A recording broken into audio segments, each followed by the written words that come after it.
अस्सलामुअलैकुम everyone, welcome to my channel. आज के इस लेक्चर में हमने ग्रेड 9 का मैथ स्टार्ट करना है और ये साइंस ग्रुप का मैथ्स है।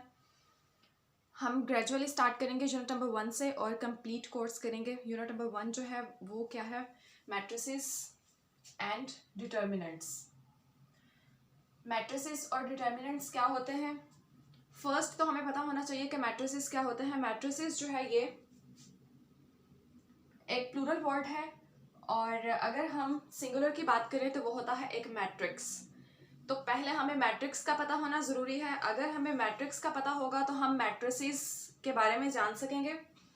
तो फर्स्ट डेफिनेशन है हमारे पास मैट्रिसेस की। मैट्रिसेस होते क्या हैं?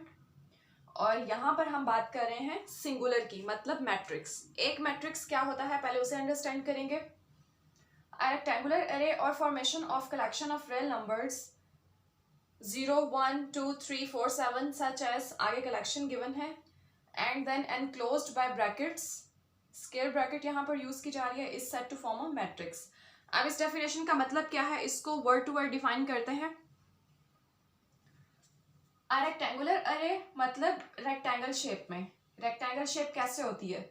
ये शेप हमारे पास होती है रेक्टेंगल की, इस टाइप की शेप होती है।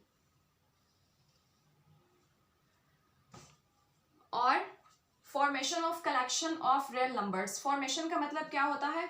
कोई तरतीब, बनावट, कि हम किस तरह से जो नंबर्स हैं उनको अरेंज करते हैं, किस तरह से हम तरतीब देते हैं। Of a collection of real numbers.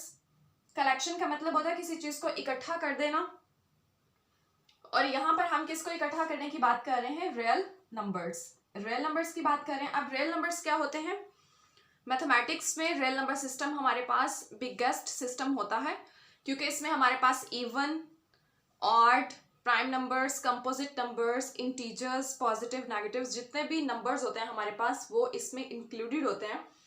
इसलिए यहाँ पर रियल नंबर की बात हो रही है, क्योंकि मैट्रिसेस में हम फिर यहाँ पर यूज करेंगे इंटीजर्स भी यूज करेंगे, इवन नंबर्स भी यूज करेंगे, ऑड भी यूज करेंगे, और पॉजिटिव, नेगेटिव जितने भी नंबर्स अब हम यूज करेंगे, इसलिए यहाँ पर रियल की टर्म यूज की गई है।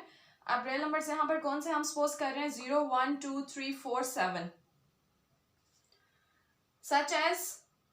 अब हमने इन नंबर्स को किस तरह से यूज किया? 1, 3, 4, वो हमने एक फॉर्मेशन बनाई है, मतलब रेक्टेंगल टाइप। इस तरह से हमने नंबर्स को वहां पर राइट किया है। और राइट करने के बाद हम क्या करेंगे? Enclosed by brackets. हमने स्क्वायर ब्रैकेट के अंदर इनको बंद कर देना है। एनक्लोज्ड मीन बंद करना। अब ब्रैकेट्स का हमें पता है 3 टाइप्स की ब्रैकेट्स हम यूज करते हैं। राउंड ब्रैकेट, कर्ली ब्रैकेट, और थर्ड वन जो है हमारे पास स्क्वायर ब्रैकेट, जो यहाँ पर यूज की जा रही है। तो अगर हम, ये होती है स्क्वायर ब्रैकेट, अगर हम यहाँ पर फॉर एग्जांपल हम मैट्रिक्स फॉर्म कर रहे हैं तो हम स्क्वायर ब्रैकेट यूज नहीं करते, हम यहाँ पर यूज कर लेते हैं राउंड ब्रैकेट, या फिर हम यहाँ पर यूज कर लेते हैं कर्ली ब्रैकेट। और अगर हम इन दोनों को यूज करेंगे तो ये हमारे पास मैट्रिक्स नहीं होगा। मैट्रिक्स की कंडीशन के लिए ये इंपॉर्टेंट है, जरूरी होना चाहिए कि जो हम ब्रैकेट्स यूज करेंगे वो स्क्वायर होनी चाहिए। Is set to form a matrix. अगर ये सारी कंडीशंस हमारे पास फुलफिल हो जाए तो हम इसको क्या कहेंगे कि ये हमारे पास एक मैट्रिक्स बन गया है। अब किस तरह से ये मैट्रिक्स बना है?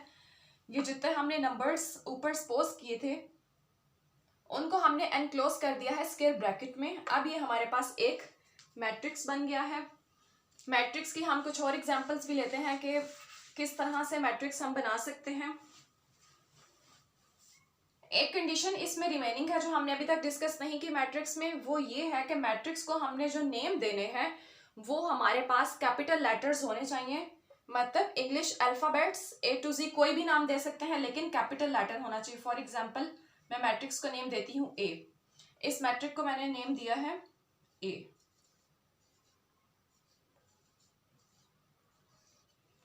ये हमारे पास एक कंप्लीट मैट्रिक्स बन चुका है। फॉर एग्जांपल मैं कोई मैट्रिक्स सपोज करती हूँ C।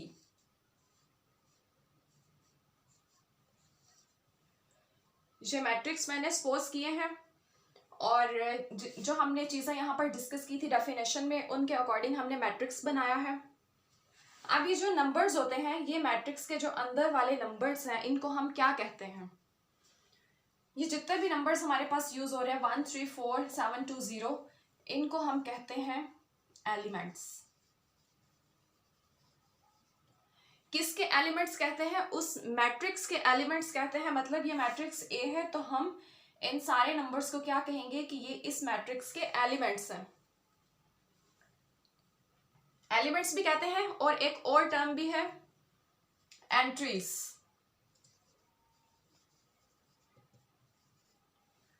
एलिमेंट्स भी कह सकते हैं और एंट्रीज भी कह सकते हैं। मतलब ये जितने भी नंबर्स हमारे पास मैट्रिक्स के अंदर यूज हो रहे हैं इनर साइड पर, इनको हम एलिमेंट्स भी कहते हैं और इनको हम एंट्रीज भी कहते हैं।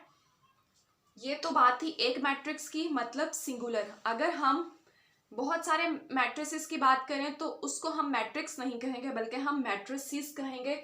जो टर्म यहाँ पर हमारे पास टाइटल में यूज हो रही है मैट्रिसेस। अभी हमने बात की है एक मैट्रिक्स की, ये ए है, ये भी एक मैट्रिक्स है सी। अगर मैं ए और सी कलेक्टिवली दोनों की बात करूं तो ये दोनों मेरे पास होंगे मैट्रिसेस। मतलब अगर सिंगुलर हो तो मैट्रिक्स और प्लूरल हो तो मैट्रिसेस। यहां तक मैट्रिक्स की डेफिनेशन कंप्लीट हुई। नेक्स्ट जो कॉन्सेप्ट है हमारे पास वो है रोज एंड कॉलम्स का, कि मैट्रिक्स के अंदर रोज क्या होती हैं और कॉलम्स क्या होते हैं। ये कॉन्सेप्ट भी इंपॉर्टेंट है क्योंकि ये एमसीक्यूज में जो है वो पूछा जा सकता है कि एक मैट्रिक्स देकर इसमें रोज बताएं या फिर इसमें कॉलम्स बताएं।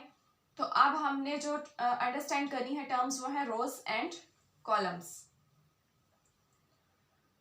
फर्स्ट नंबर पर है रोज क्या होती हैं? The entries presented in horizontal way are called rows. Rows की डेफिनेशन है कि वो एंट्रीज, अभी मैंने बताया है कि एंट्रीज क्या होती हैं।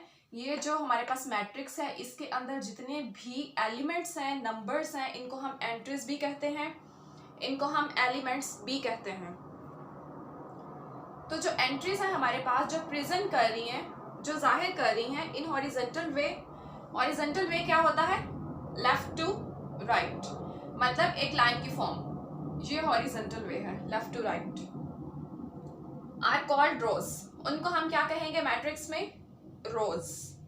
अब एक एग्जांपल है, एक मैट्रिक्स है मेरे पास बी, ये मैंने सपोज किया है खुद से, और हमने बताना है कि इसमें कौन सी रोज हैं। बी मैट्रिक्स है और इसकी जो एंट्रीज है वो क्या है? 2 3 4 0 9 8।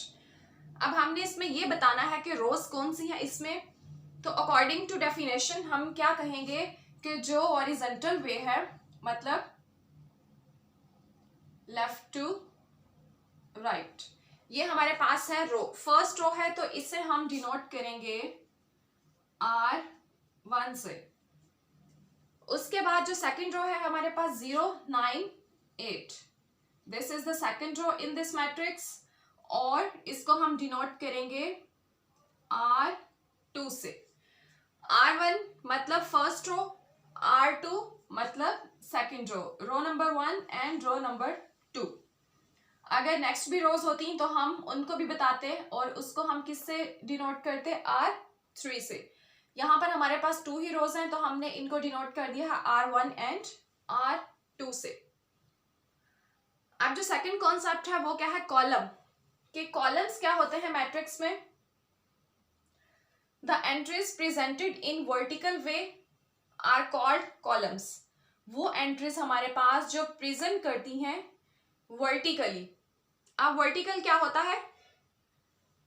ये हमारे पास होता है वर्टिकल, अप टू डाउन, ये हमारे पास होता है वर्टिकल। अगर हम लेफ्ट टू राइट की बात करेंगे तो वो रो होगी, और अगर हम अप टू डाउन की बात करेंगे तो वो हमारे पास कॉलम्स होंगे। अब ये फर्स्ट कॉलम है तो इसको हम क्या नेम देंगे? C1। और ये हमारे पास सेकंड कॉलम है, इसको हम क्या कहेंगे? C2।